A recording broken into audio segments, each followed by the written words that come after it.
You're listening to the Jōrni Podcast. Could changing your diet improve your mental well-being? Tune in today to find out how it's all connected. Hi, I'm Petra Brunbauer, and with decades of experience with sadness, pain, anxiety, and stress, I finally figured out how to leave all that behind. And this podcast shows you how to break free permanently so you can reclaim your sanity and find the self-esteem and energy to go after the life you desire. With real talk about mental health, holistic healing, and the tough journey of coming out the other end. This is the Jōrni Podcast. Welcome to today's episode. In this episode, we explore the powerful connection between nutrition and mental health, uncovering how the foods we eat can influence our mood, energy, and overall well-being. With a focus on creating a nourishing relationship with food, we look at how small dietary changes can lead to big improvements in how we feel, both physically and emotionally. We also dive into strategies for overcoming common obstacles that often get in the way of healthier eating habits. This conversation highlights the importance of finding foods that truly nourish our unique needs, and how a compassionate, non-judgmental approach can help us make lasting changes that enhance our mental and physical health. Aimee Gallo is a double-degreed nutritionist with 20 years' experience helping others improve their health through nutrition and lifestyle changes so that they can live a life they love. She is a master strategist and works closely with her clients to find foods that work best for them and overcome the obstacles that hold them back. Her non-judgmental approach helps others cultivate a healthier relationship with food and their bodies while they learn to nourish themselves from the inside out. Let's meet Aimee Gallo.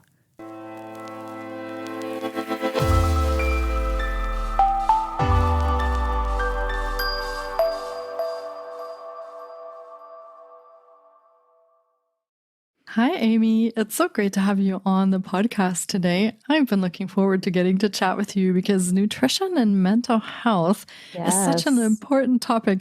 I really look forward to chatting about that today. So welcome to the podcast. Thank you so much, Petra. I appreciate it. Yeah, absolutely. I think I want to just tell our listeners a little bit about how I connected with you as a guest before we dive in, because it's such a fantastic story. Because Aimee actually posted an image in one of the podcast groups with herself. I think it was in a bathtub, right? Mm-hmm. A clawfoot bathtub. Yeah, filled with vegetables, I think it was.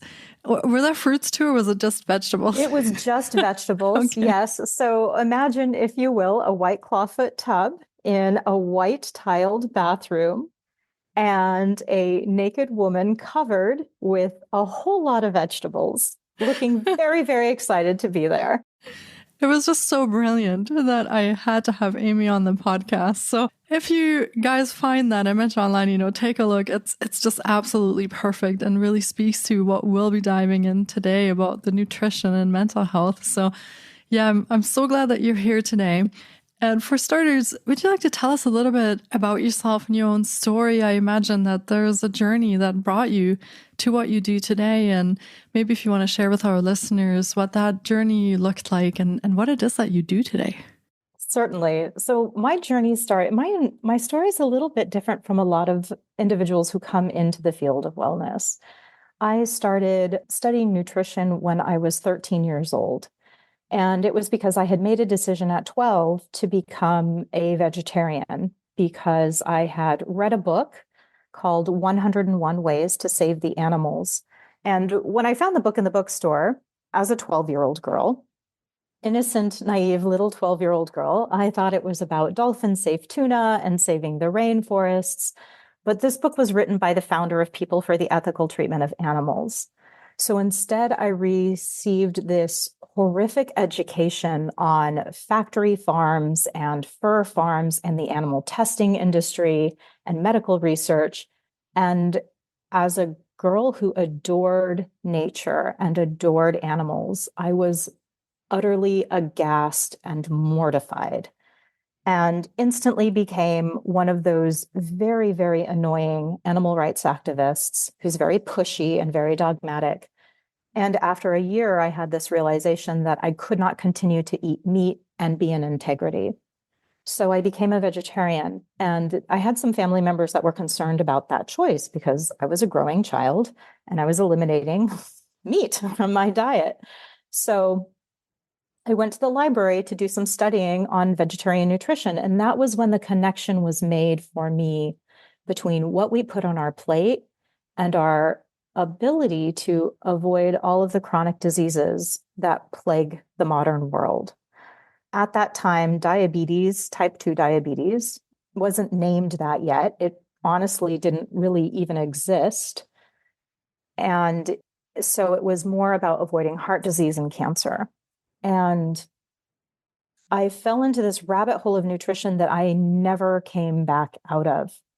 30 years later, I still love to, now I read the research instead of pop culture books, but will occasionally read pop culture books as well to get a sense of what other people are learning about nutrition and to stay current with the themes of our time. But it was really life-changing for me. I am no longer a vegetarian. I do think actually that choice did contribute to very severe seasonal affective disorder that I had as a teenager. And nutrition and mental health did not exist as a thing. It wasn't part of any conversation anywhere in any books or anything. And so I never made that connection that what I had been eating as a vegetarian, even a healthy vegetarian, because I gave up processed foods, I stopped doing fast food the whole bit, but I wasn't getting all of the nutrients that I needed. And I didn't fully realize that until was almost finishing my first degree in nutrition. And I realized that being a teenager, growing up in Alaska, which was a very dark place, a very cold place, and it was the 90s. So I was a low-fat vegetarian who ran long distance. And I needed a lot more than I was giving myself. I'm certain my vitamin D levels were way too low. And knowing now, particularly the role of omega-3 fatty acids in brain health, I think that was an area too where I was experiencing a significant deficit that impacted my mood rather.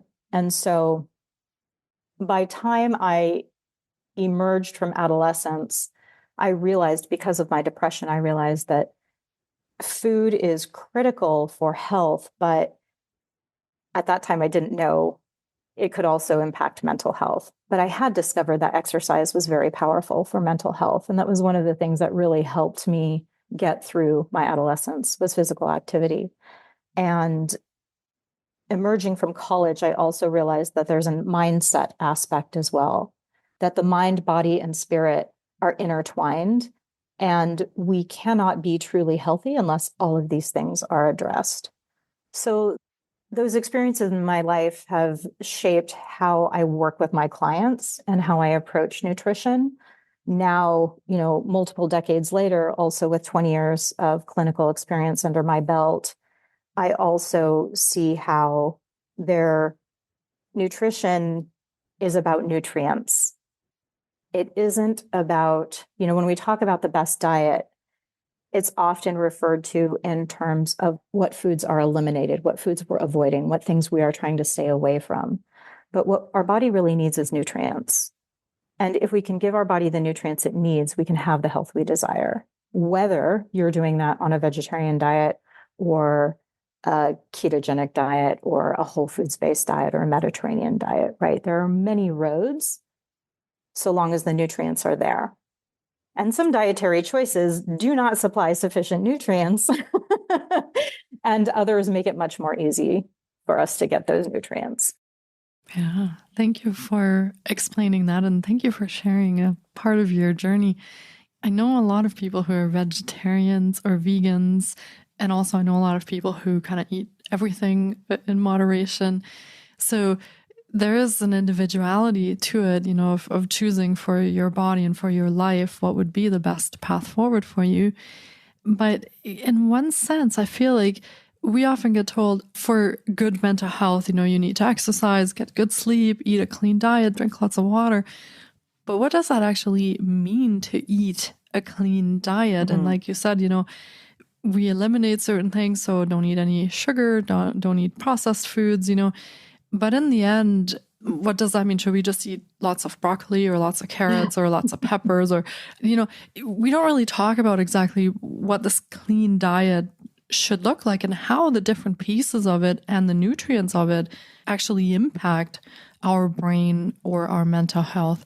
So I'm glad that you're digging into this topic a lot more so that we can discuss that a bit more in detail, because I feel like still when we're told to just eat healthy, we're not given more of those steps so that we can then incorporate into our lives. So what does that look like for yourself or when you work with your clients?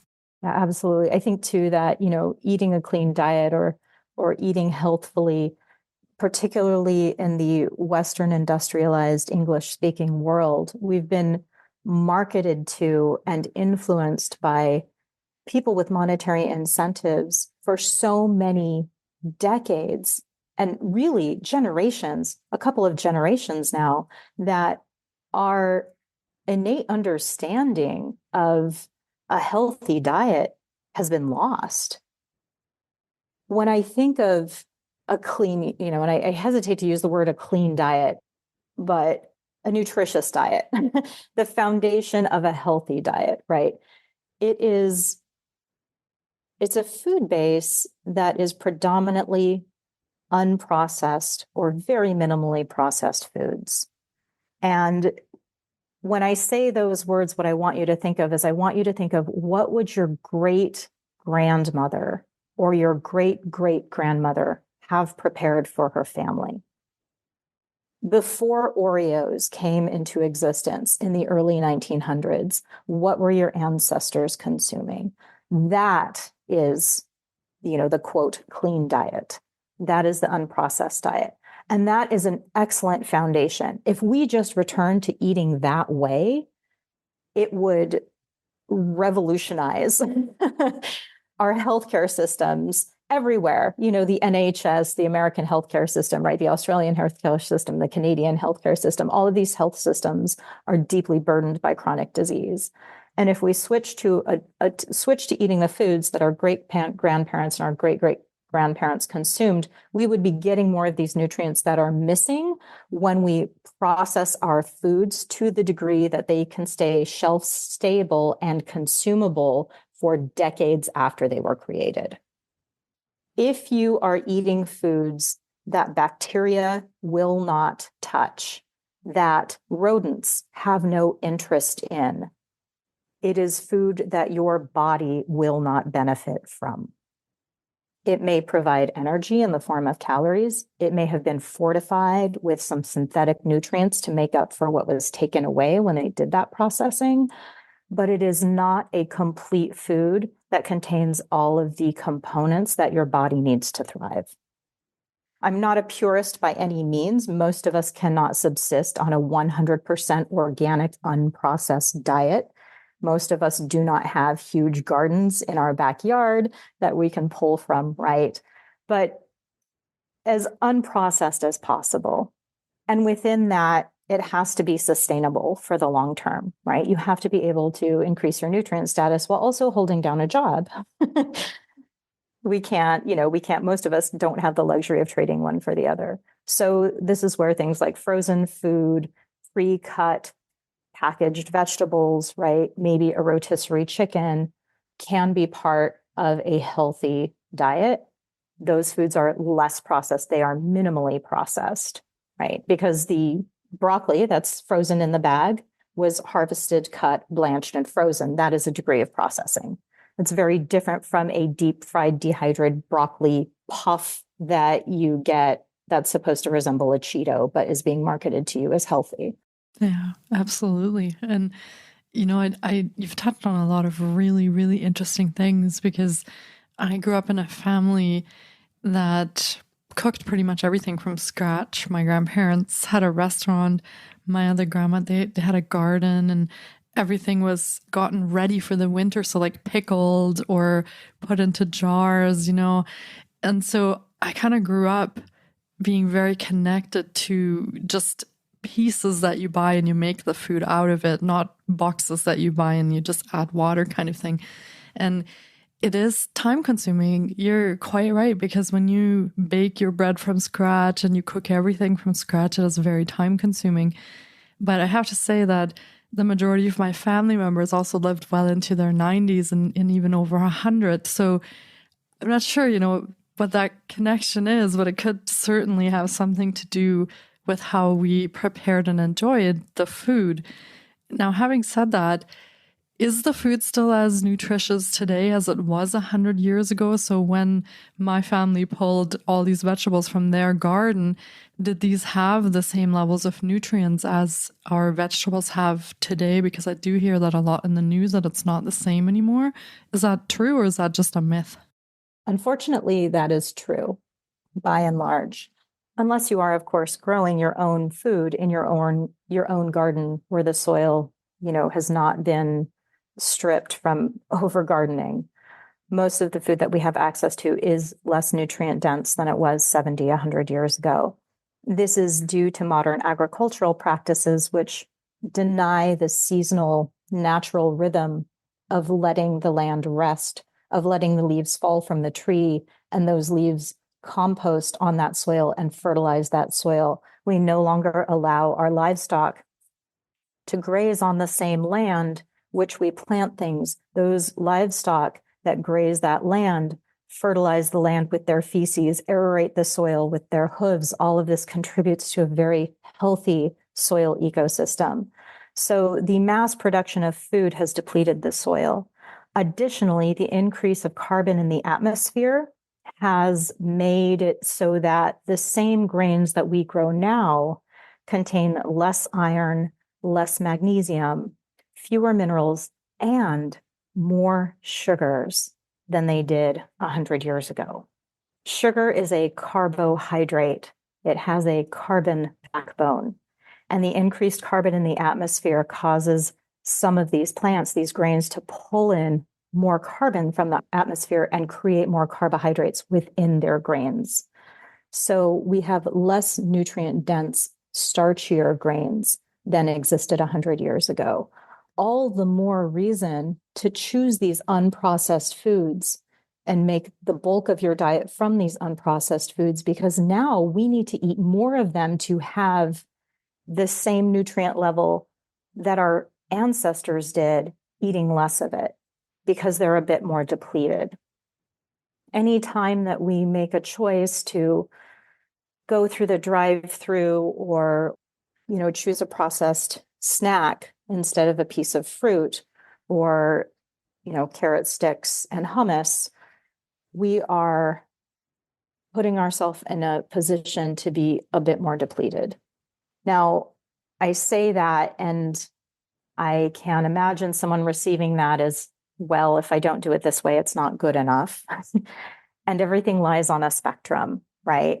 It's important, particularly if you do struggle with mental health issues and you are depressed and your energy low, or you are anxious and you have difficulty making decisions, to do the best that you can and celebrate the successes that you have, and let your confidence and your self-care in those moments that you do choose what you know is in your best good long-term, buoy you up and strengthen you so you can make those choices more often in the future. It's not a pass-fail class. Our bodies are insanely resilient. I am astonished daily that humans live as long as they do, eating the way that we do. And yes, our life expectancy is shortening. Yes, that is a thing. But most of us are still making it to 50. And sometimes that's kind of astonishing. Yeah, that's true. Wow, I had no idea that the grains are having more carbohydrates in them. And wow. Yeah, Also, I did write an article for Mother Earth Living magazine several years ago on that topic, and I'll send you the link to that, and you can include it in the show notes so that listeners who are interested in learning more can read that. absolutely. Yeah, I mean, I'm just kind of thinking of how many people struggle also with their weight, not just their mental Yes. health, but also, their physical health in that sense. So it makes a lot of sense when we look at how the food has changed over the past 100 years even, right? And the shocking thing that I find all the time is that processed food actually is a lot cheaper to buy than organic food. So I can buy a box of processed food that I can just add water to and feed 4 people for a quarter of the price that I could even buy like a head of broccoli or a head of cauliflower. And that is shocking to me. So there also is, I think when you go into the grocery store or an organic store or the market, there already is kind of a setup for you that you choose these processed foods more regularly, especially if you're watching a budget, than you would the more organic or natural or unprocessed foods. Yeah, that is a really serious problem. And I would not at all be surprised if 200 years down the road, they looked back at that situation and declared it a crime against humanity, because it traps people. The way that the pricing system is skewed really traps people into a place where, for many, even when they want to do better, they simply can't afford to. If you're on a fixed income and you have a family, you need to make sure that the kids get fed. And it is often cheaper to do that through a packaged box food than to do it through offering them fruits or vegetables in their lunch. There are, of course, food banks, and often there are programs that facilitate the support in individuals in getting some of those fresh whole foods onto their plates, but it's not nearly as widespread as it needs to be. Yeah, absolutely. And for this deep impact that it has on our mental and physical health, it's surprising that we see this kind of situation where the things we actually should be eating are often out of reach when we consider budgets. So it's very backwards that way. It is. So what kind of things should we then actually be looking for when we talk about brain health and we talk about mental health? And of course, all those things also then tie into inflammation, and then we come into physical health and chronic illnesses. But what kind of nutrients are we actually looking for when you say we should eat a nutritious diet? Yeah. So what are we looking for in that case? Perfect question. An unprocessed diet is the foundation, right? It's the foundation for health. But each of us has genetic variances, their intergenerational trauma and how that impacts the genes that we have, right? There are all these other influences that make us perhaps more susceptible to mental health issues than perhaps our neighbor, right? Or even a sibling. And within the field of nutrition, there are specific things that the research has shown is really important in supporting and sustaining and even recovering one's mental health if it's in decline. One of the things that's really important, and even, a basic whole foods diet can help do, is prevent those spikes and crashes that we get when we do choose more processed foods, right? An unprocessed, mostly whole foods diet will contain more fiber. It will contain more protein. This will help slow the blood sugar spike and crash and create a more gentle blood sugar response. With that gentle blood sugar response, the body is in a greater state of calm. When you have that severe spike and then you crash, your body perceives that as an emergency situation. Because if your blood sugar gets too low, you will pass out and you could die. Anyone who is a diabetic knows this to be true and has likely had a hypoglycemic episode and lived it firsthand. So in response to this, the body will release stress hormones, cortisol, adrenaline, noradrenaline. And this release of these stress hormones actually causes the liver to push glucose, to create glucose and push it into the bloodstream to bring your blood sugar back up so that you don't pass out. But that process often leaves people anxious, irritable, jittery, certainly not in a good mental health state. And if you're riding that roller coaster multiple times a day, it can be a root cause contributor to things such as anxiety or low energy and depression. So that's sort of a big picture piece, right? The other thing that happens with those blood sugar spikes and crashes over long periods of time, and that chronic stress on the body exacerbates inflammation in the body. And then when we have a body that is chronically inflamed, that body needs more nutrients. It's a bigger nutrient burden in the body to deal with the inflammation.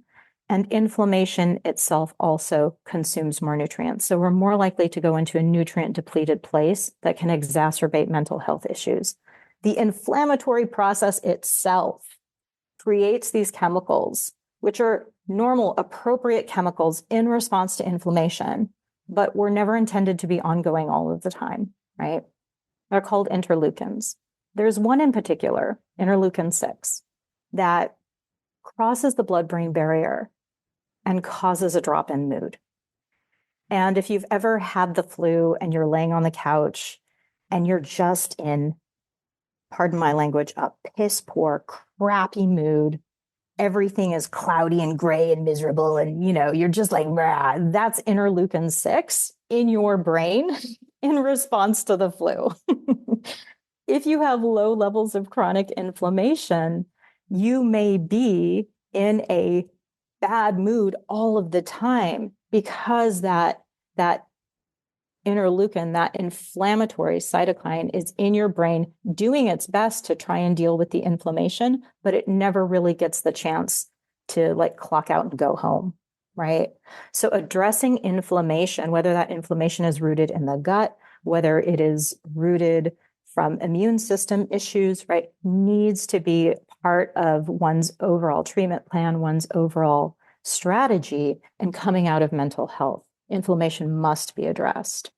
With the inflammation of the gut particularly has a profound impact on our neurotransmitters, our dopamine, our serotonin, right? Most of those neurotransmitters are actually made in the intestines, and then they travel up into the brain. And so when we have inflammation and irritation in the gut, be it from a diet that is high in processed foods, be it from a chronic bacterial or pathogenic infection, be it from consuming foods you have an intolerance to and you don't know it, these things can irritate the gut and have direct impact on our mood.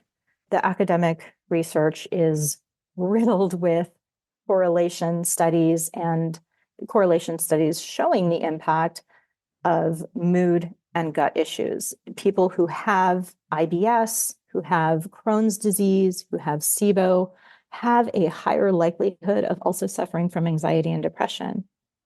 And it's not just that association that we see in the research, it's also demonstrated in the research when we address gut issues, mood improves. And there are also people who note that when they start taking mood-altering medication, their gut health symptoms improve. So there's this crosstalk between the gut and the brain, and they're deeply intertwined. And we can't really address one without the other. The good news is that a produce-rich diet, lots of veggies, right? Lots of fruit with quality proteins is exactly what your gut needs to restore health. Produce is quite wonderful for mental health for a number of reasons. One, it contains a lot of the B vitamins as well as magnesium that our body needs to make these neurotransmitters, to make the serotonin, to make the dopamine, to create those neurotransmitters that are needed for a balanced mood. Additionally, our produce contains a lot of fiber, and that fiber feeds the healthy, good bacteria in our gut that keep inflammation down, that prevent the bad bacteria from taking over. So it serves as food for the guys that we want hanging out down there. And they also are produce and our dark berries, particularly any vegetable or fruit that's purple or red or blue or like that black, dark purple color is rich in polyphenols. And polyphenols are a specific antioxidant that reduces inflammation in the body, but also is basically a pizza party, which is a terrible analogy, but like a pizza party for your good bacteria. Your good bacteria love those polyphenols. They're so excited. It's their favorite food ever. So the more purple foods that you can find to bring into your diet, right, the happier your gut will be. In addition to those vitamins, the magnesium, the B vitamins that we use to make our neurotransmitters, zinc and several amino acids are also very important for our brain health. Zinc is very powerful in keeping inflammation in check. It also supports our immune system, and a balanced immune system is important for keeping inflammation in check. And zinc plays a role in the creation of those neurotransmitters as well. There is research showing, they're case studies, so they're kind of like one-off situations that people have observed clinically that they've written about in the research, right? There's not big randomized controlled trials on this, but there are cases showing where actually restoring zinc levels in someone who's deficient alone can alleviate anxiety. Same thing with magnesium. Restoring magnesium levels in someone who is magnesium deficient can cure depression. That doesn't mean that that will work for you, but certainly if you're not getting enough magnesium in the diet, if you are zinc depleted, this is worth looking into, right? Very important. The antioxidants in our produce keep that inflammation down as well. Like I said, they feed the good bacteria and they protect our brain cells from damage. Antioxidants are one of the biggest things missing in a hyper-processed diet. They are not considered nutrients yet because the field of nutrition is very young and very not up with the research. One day they will be considered essential. I have no doubts, because when we don't have antioxidants in our diet, we end up, well, like the situation that the United States is in, right? We end up deeply ill. It's just not something as dramatic and extreme and quick as scurvy or rickets. It's something that happens over a longer period of time. The amino acids are effectively the building blocks of proteins. So when I think of amino acids, I think of amino acids as these Legos, and our bodies takes the amino acids and it builds protein structures out of these little Legos, right? Neurotransmitters are some of the structures that we build with amino acids. They are found in proteins, protein foods, and getting enough tryptophan, enough tyrosine, enough glycine is crucial for making sure that we have enough dopamine, enough serotonin, enough GABA to keep an upbeat mood and have resiliency against stress in our life. Absolutely essential. One of my concerns with a lot of the healing diets that are out there, like the fasting mimicking diet, and certainly the sort of plant-based narrative that's going on right now, is a diminishing of the importance of protein and a dismissal of the valuable role of protein in our bodies and in our lives. Far beyond mood, protein is a foundation stone for health and resiliency physically and mentally in our life. So making sure you're getting enough protein is absolutely crucial. Beyond the foods that our gut bacteria need to stay healthy, the fiber, the polyphenols, the antioxidants, right, that those good bacteria love, sometimes supplying additional probiotics, additional good bacteria in the body can be very, very helpful. A raw cultured yogurt, kefir, kimchi, sauerkraut, these are wonderful foods for the gut. They can be very, very helpful for the mood as well. And this is also something to consider. And then one of my favorites is omega-3 fatty acids. Omega-3 fatty acids are a specific kind of fat that is most abundant in cold water fish. And our body, or our brain, dry weight, our brain is 60% fat. Fats are essential for brain health. And omega-3 fatty acids have very, very strong support in the research as being protective for mental health as well as dementia. And there is a correlation between mental health disorders and increased risk of dementia and Alzheimer's disease. They don't really know what that means, but it's something that has been observed in the research. I suspect, if I can hypothesize, that lack of omega-3 fatty acids in the diet can lead to poor mood initially. And then if not addressed over a lifetime, sets one up for increased risk of dementia and Alzheimer's. And unless you come from a culture that eats a lot of seafood, or you happen to really love fish, you are not likely to get enough omega-3 fats.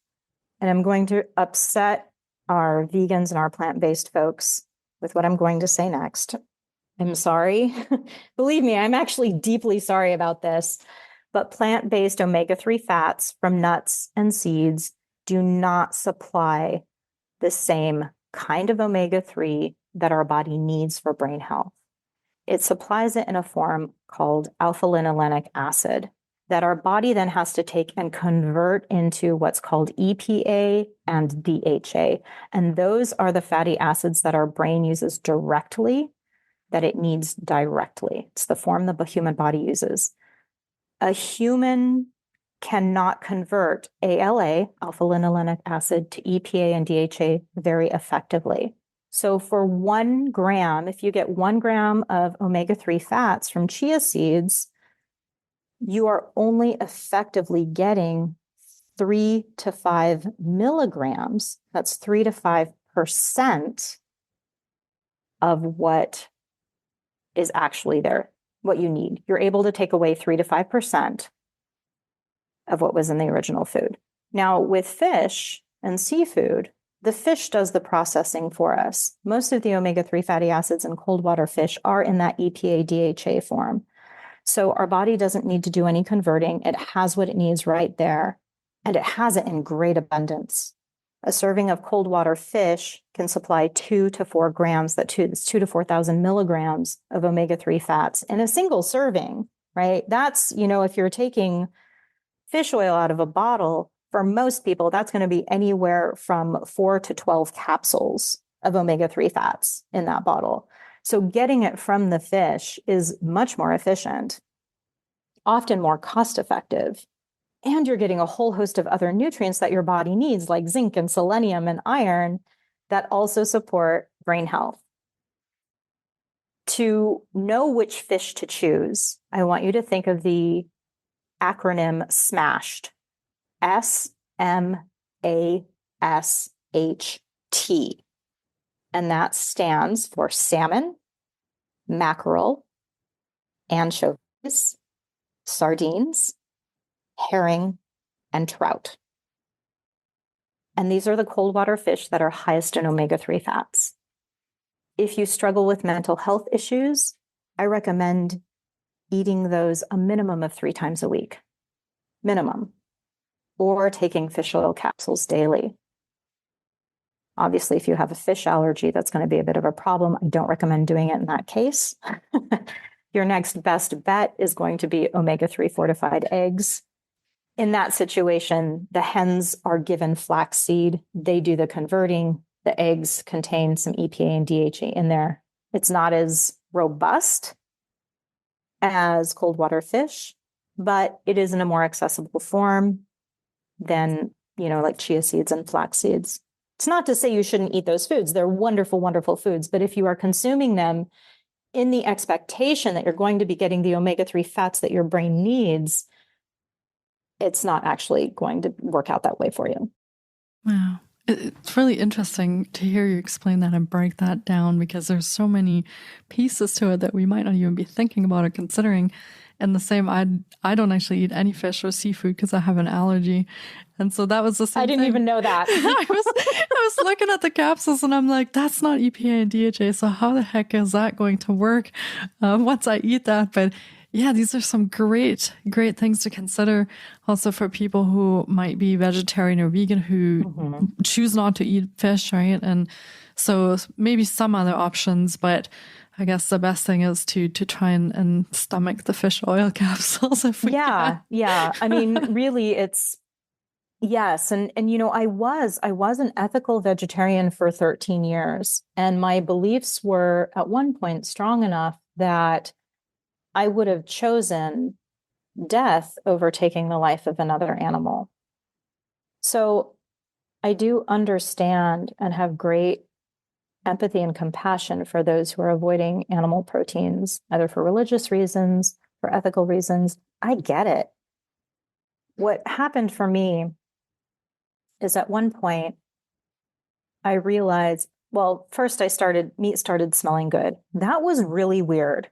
It was very weird. Meat started smelling good. I was in my mid-20s at the time. I had just finished my first degree in nutrition. And I was like, well, that's weird. I'm just going to ignore that.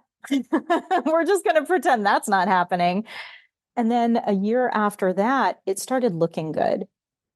And one day I came to the realization that my body is an animal and I live in this animal body. I would not deny a beloved pet the nutrients that it was asking for in its diet, nor would I have asked my client who was craving meat not to eat it if she came to me saying she was having those cravings. So why was I doing that to myself and to my animal body? And so I had this really kind of powerful smack across the face where I was like, this is not an integrity. You need to honor your body. And at this point in time, I was sitting on the board for a nonprofit organization that advocated a vegetarian diet in my town. I was very active in the community and known and had been known forever as a vegetarian and animal rights activist. So this was not an easy decision for me by any stretch of the imagination. And so I went to Whole Foods, for those of you in North America, and got a sample of meat from their deli, and then went and hid around a corner to make sure nobody would run into me and see me commit this most grievous of sins. And I tasted it. And my thought was, try it. Maybe it'll taste like blood. It'll be disgusting. Maybe you'll instantly get a stomach ache or you'll puke and boom, it'll be done. Over. You can say you tried. None of that happened. It actually didn't taste bad, which really surprised me. So I went back and I bought a 3-ounce portion, took it home, turned it into a steak taco. For me, for my body, it was red meat that it was wanting very clearly. That's what the craving was. So I had the steak taco again. I was like, okay, we're going to give this a try. Maybe we'll be violently ill. We can say we tried. Boom, done.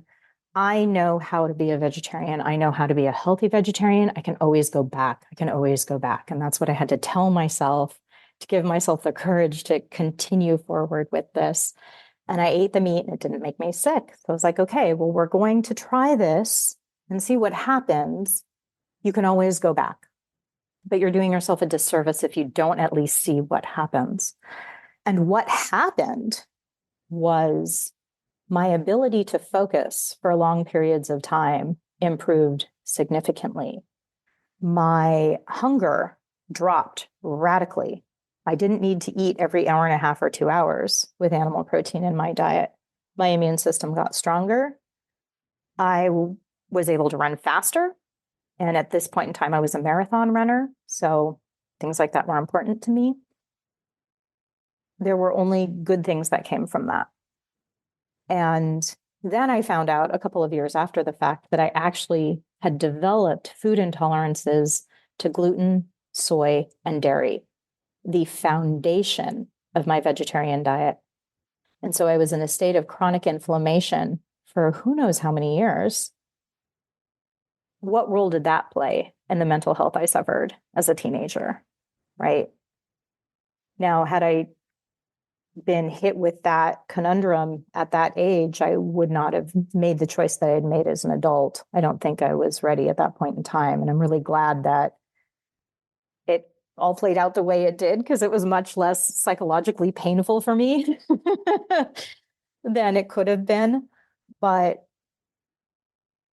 it's important to remember that the ideas that we have, if we want to make change in the world, if we want to have a positive impact, the best way that we can be in service is to maintain the health and the resiliency and the vitality to do those things that we want to do. And sometimes that means giving your body what it needs and what it's asking for rather than what you wish it needed and was asking for. I don't envy anybody in that position, but I understand it. Yeah, beautifully said.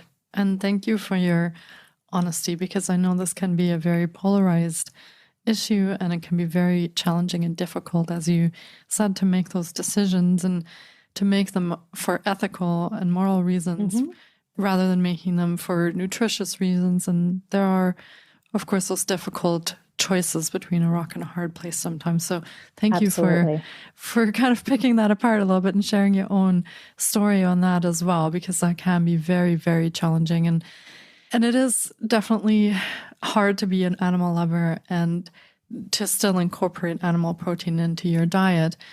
So I do understand that part of it as well, but thank you for sharing that. Yeah. And that's where, for people that I'm helping transition out of a vegetarian diet, offering resources of very conscious, sustainably minded ranchers, right? And farmers, people who are doing effectively like ancestral Going agriculture. back to our roots. Yeah. Yeah. People who are serving the animals and the land and honoring that process, right?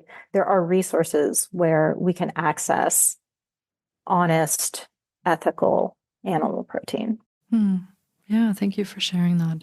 That's beautiful. And I know that you also have your own podcast where you talk about nutrition called I do. Blasphemous Nutrition is what your podcast is called.